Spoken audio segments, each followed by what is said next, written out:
ayudas. Hola muchachos, bienvenidos a esta clase. El día de hoy vamos a estudiar este tema de la física que se llama los tipos de impactos.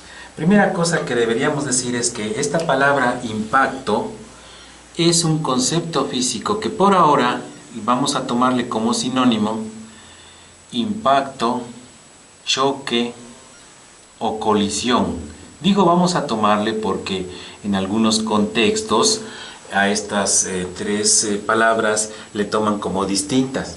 Por ejemplo, cuando los policías estudian los choques de tránsito, choque le llaman a cuando un objeto que va en movimiento no se contacta con un objeto que está en reposo, entonces le llaman choque. En cambio, la colisión es cuando los dos objetos llegan a contactarse estando los dos en movimiento. Bueno, y algunas otras variaciones de esto dependiendo de en qué contexto estamos hablando. Pero para nosotros, para lo que nos interesa, vamos a tomar como sinónimos a las tres palabras. O sea que vamos a entender de que impacto, choque y colisión es el mismo fenómeno físico. Bueno, ¿de qué tipo de fenómeno físico estamos hablando?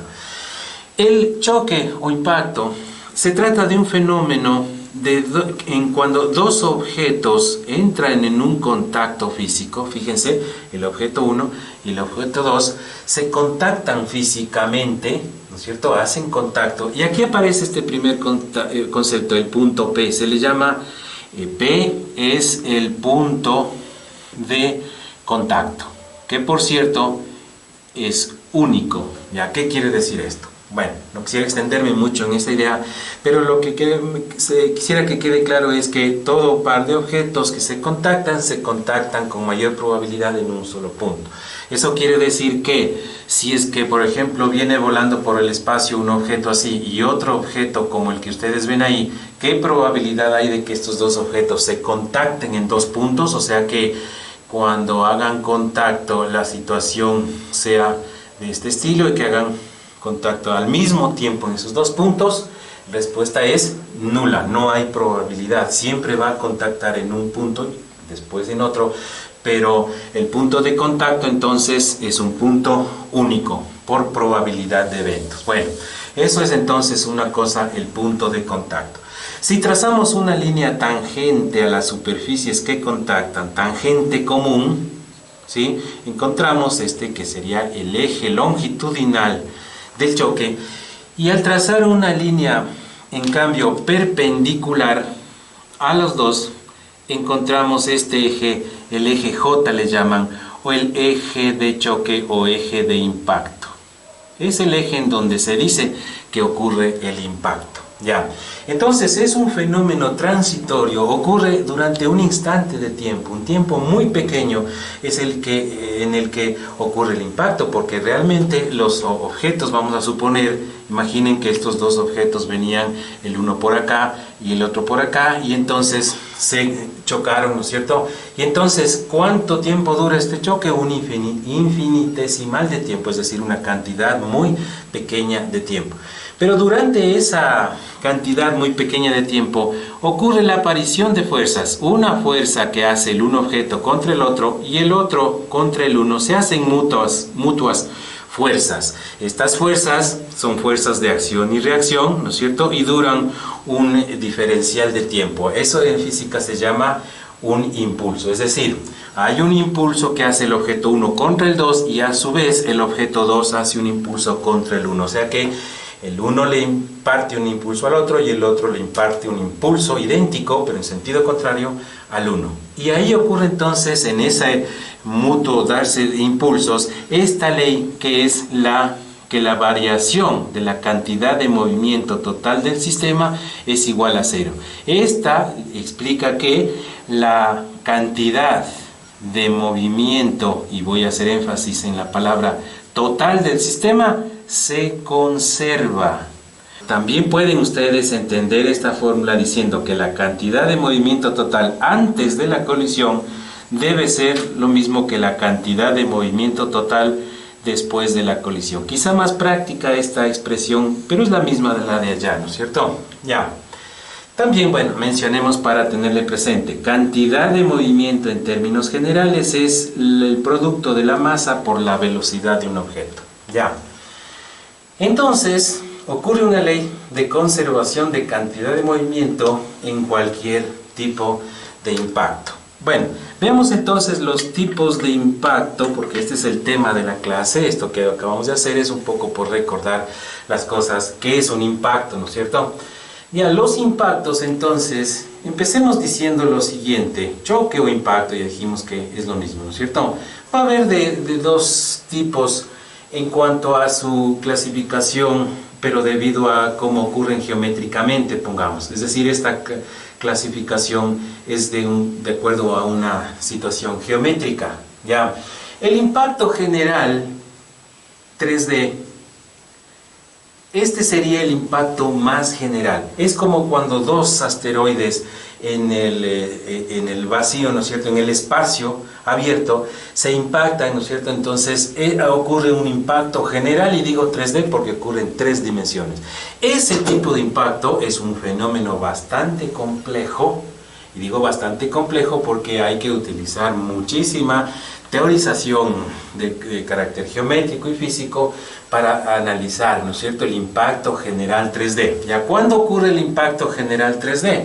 Bueno, ocurre cuando un objeto viene en una dirección. Imaginen que esto que estábamos hablando antes ocurre en medio del espacio de 3 dimensiones, ¿no es cierto? O sea que este viene por un lado, este viene por el otro. Es más, el objeto que venía antes de impactarse venía girando, por ejemplo, miren. Y el otro objeto, este de acá, intento dibujarle así mismo, también, por ejemplo, podría venir con cierta rapidez angular, y después de impactarse este objeto, por ejemplo, sale para acá y sale para acá girando, pero por ejemplo para el otro lado, y este objeto sale para acá girando también, girando de otra manera, ¿no es cierto? Ya, miren, entonces, ¿de qué estoy hablando? De un impacto general 3D. Esto significa que dos objetos en medio del espacio vienen con velocidades por cualquier dirección, se impactan y salen por otro lado, es decir, sin que el movimiento ocurra en un mismo plano, sino que se da en el espacio.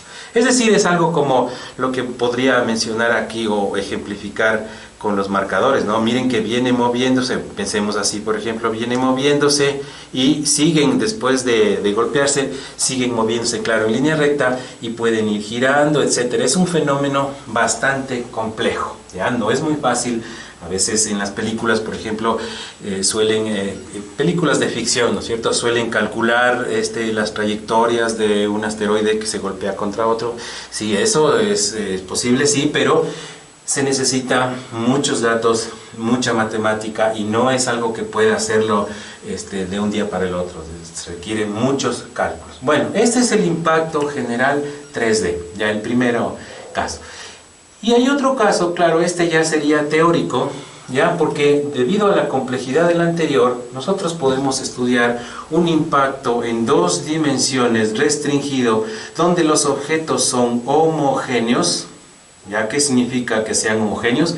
Que ya no tienen estas formas curiosas, antojadizas, y que además vienen girando y todo eso, ¿no? Entonces, cuando digo que son dos objetos en 2 dimensiones homogéneos, ¿no es cierto?, significa que está centrado su centro de masa. Recuerden, el centro de masa es un puntito adentro de cada uno de los objetos que representa toda la masa. Pero miren que yo no le pongo centrado. Fíjense, en estos puntos de aquí debería estar el centro de masa, si fueran bolas de billar, ¿no es cierto?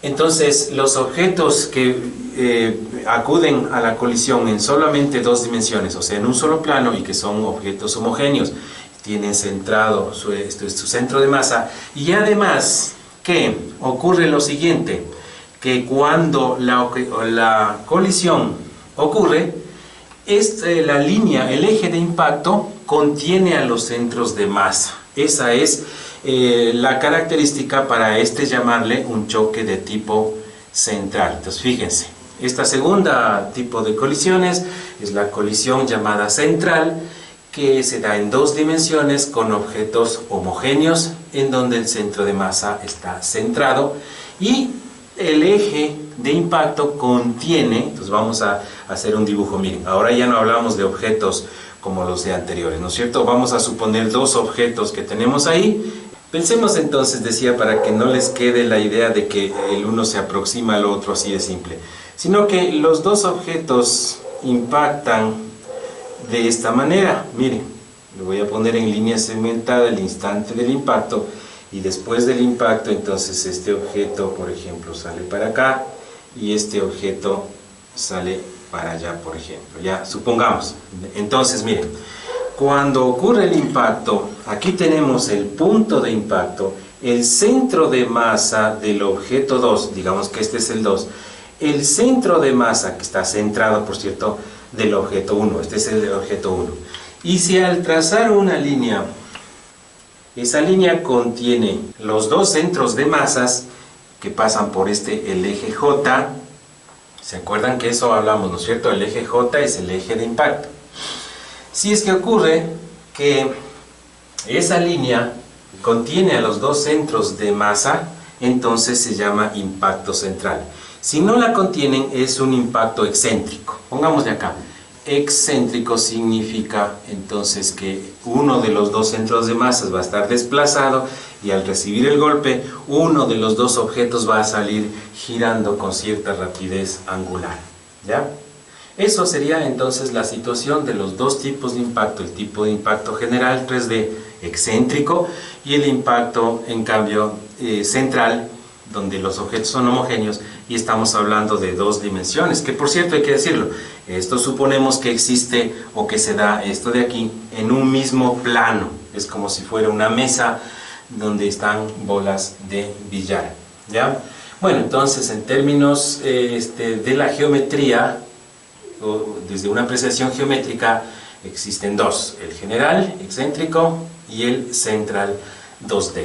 Como mencioné hace un momento, el impacto general es bastante complicado, ¿no es cierto? En las aulas escolares normalmente se estudia solamente el impacto de tipo central, que a su vez tiene dos otros tipos de impacto, el central directo y el central oblicuo. Vamos ahora a mencionar de qué se trata el impacto central directo, que es el más simple de todos. Por ahí se empiezan a estudiar las cosas, los ejercicios son fáciles, ¿no es cierto? Impacto central directo. Miren, el impacto central directo se da cuando las velocidades de incidencia al impacto de los dos objetos están montadas sobre la misma dirección. En otras palabras, miren, cuando tengo yo un objeto como este y otro objeto con el de allá, y si es que la línea que los une, que por cierto pasa por los centros de masas de los objetos, ¿no es cierto?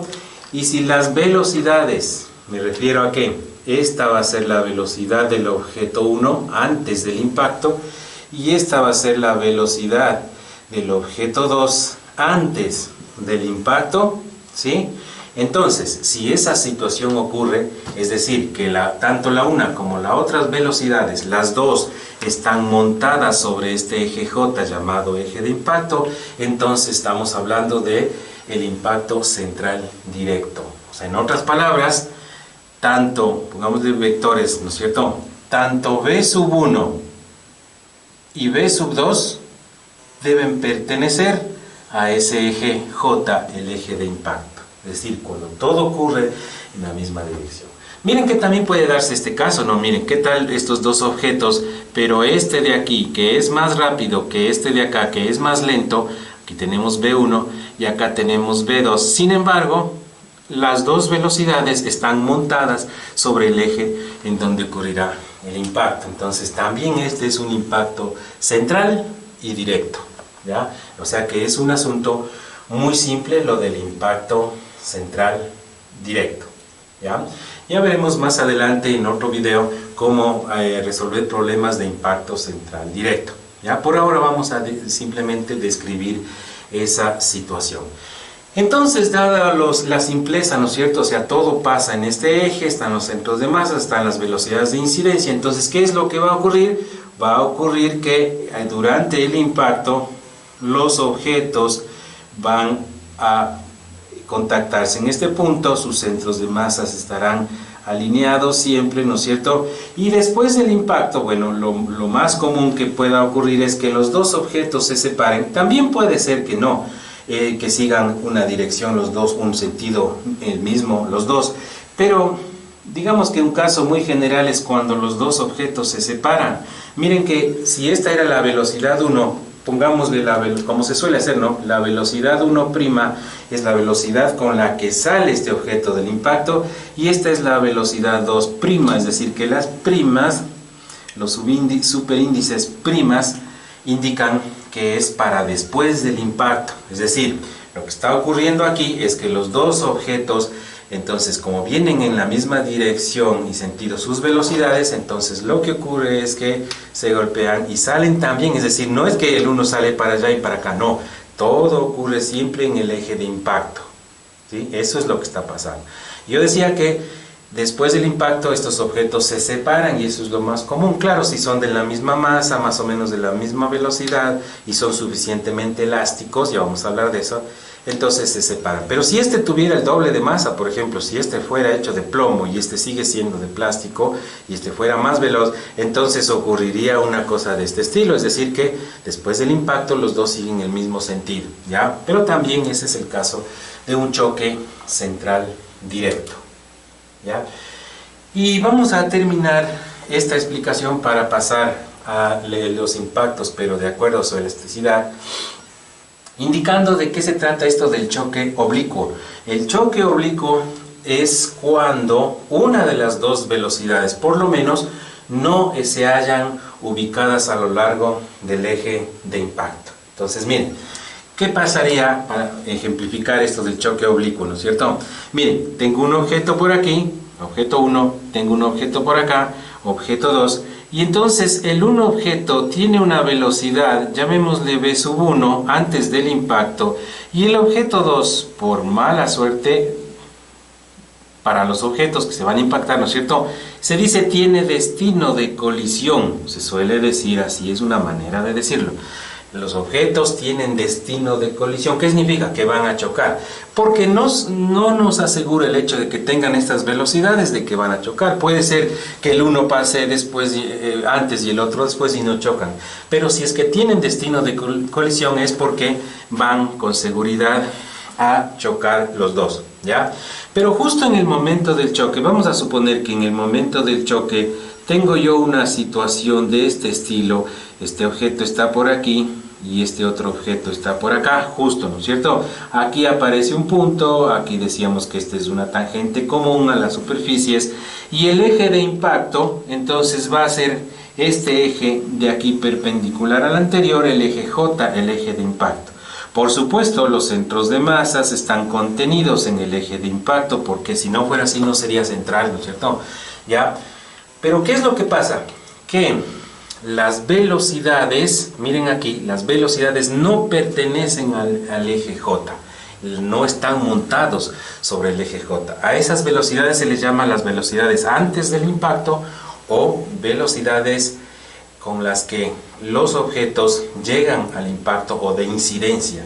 Después del impacto, este objeto se va a venir, por ejemplo, para acá, y este otro objeto vamos a suponer que se viene para acá, y entonces va a ubicarse por acá, por ejemplo, y este se va a ubicar por acá, es posterior, ¿no es cierto? Y entonces esta será la velocidad del objeto 1', y esta de acá, si este es el objeto 2, será la velocidad del objeto 2', y prima significa después de la colisión, ¿ya? Después de la colisión. Entonces, miren, justo este es el caso. Estas velocidades no coinciden, y en realidad no es que deban las dos estar fuera. Basta con que una de las dos velocidades de incidencia no esté montada sobre el eje J, entonces ya decimos es un choque oblicuo. A diferencia del caso anterior, las dos estaban montadas sobre el eje J. Entonces, ¿cómo diríamos aquí en términos formales? Existe una V sub i, o sea, existe al menos una de las dos velocidades que no pertenezca al eje J de impacto para que el choque sea considerado un choque oblicuo. Para finalizar, esta clase vamos a hablar respecto al tipo de impacto, pero de acuerdo a su elasticidad. ¿Cómo es eso de elasticidad? Bueno, sucede que hay impactos que son muy elásticos y otros que son menos elásticos. Un ejemplo de un impacto muy elástico sería, por ejemplo, dos pelotas de las pelotitas con las que juegan los niños de caucho. Se impacta y entonces rebotan manteniendo la misma energía. Entonces esos impactos donde la energía se conserva, es decir, la misma energía con la que inciden, no pierden energía con la que rebotan, entonces se llaman impactos de tipo elástico, ¿no es cierto? Impactos totalmente elásticos, a pesar de que todos estos impactos son teóricos. ¿Por qué? Porque siempre en un impacto ocurre una deformación. Los objetos que impactan contactan, y con el contacto físico se producen muchos cambios a nivel microscópico. Puede ser, por ejemplo, que parte de la masa de se quede impregnada en el otro, que se aumenta la temperatura, por ejemplo, y otros cambios inclusive en las estructuras moleculares del objeto. Entonces eso hace que se pierda parte de la energía, ¿ya? Pero cuando eso, como dije, en dos pelotas, por ejemplo, de ping pong también, cuando las pelotas son nuevas, las de ping pong, y les hacemos contactar, rebotan, ¿no es cierto? Entonces se dice que los impactos son de tipo elásticos. Pero también hay otro tipo de impacto que se llaman los impactos plásticos. ¿Cómo es este? Cuando no hay rebote. ¿Cómo es eso? Cuando yo lanzo con una contra otra dos bolas de plastilina, imaginen eso, ¿no? Una plastilina, las lanzo, entonces, ¿qué es lo que pasa? Se quedan pegadas, no hay rebote. Entonces, a ese tipo de impactos donde se quedan pegados, como si pusieran ustedes, por ejemplo, cogieran una masa de engrudo y lanzaran contra la pared, también ese sería un impacto de tipo plástico. Entonces, los elásticos son los que rebotan, los plásticos se quedan pegados. Pongamos así porque esa es la idea. Elástico rebota y plástico no rebota, se quedan pegados los objetos, ¿ya? Ahora miren, cuando un objeto rebota de la mejor manera posible, se dice que épsilon es igual a 1, y cuando no rebotan se dice que épsilon es igual a 0. ¿Qué es este épsilon? Es el coeficiente de restitución elástica.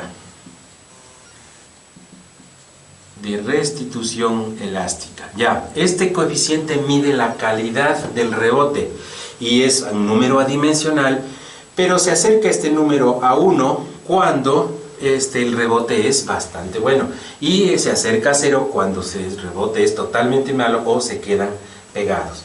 Por ejemplo, miren, cuando ustedes una pelota de ping pong nueva la ponen a 100 centímetros, o sea, a 1 metro del suelo, y la hacen rebotar cuando es nueva la pelota, entonces ven que la pelota sube casi hasta la misma, ¿no es cierto? Pero si le miran bien, no llegó a 100 metros, sino que llegó a 100 centímetros, no llegó a 100 centímetros, o sea, 1 metro, sino 99 centímetros. Eso significa que el coeficiente épsilon no es 1, porque 1 sería si es que rebota otra vez exactamente. Si cogemos la pelota, soltamos y soy capaz de cogerle con los dedos, ¿no es cierto?, otra vez a la pelota. Entonces no es igual a 1 porque el 1 es solamente teórico. En realidad aquí estaríamos hablando de 0,95, por ejemplo, para una pelota de ping pong rebotando sobre el piso, ¿ya?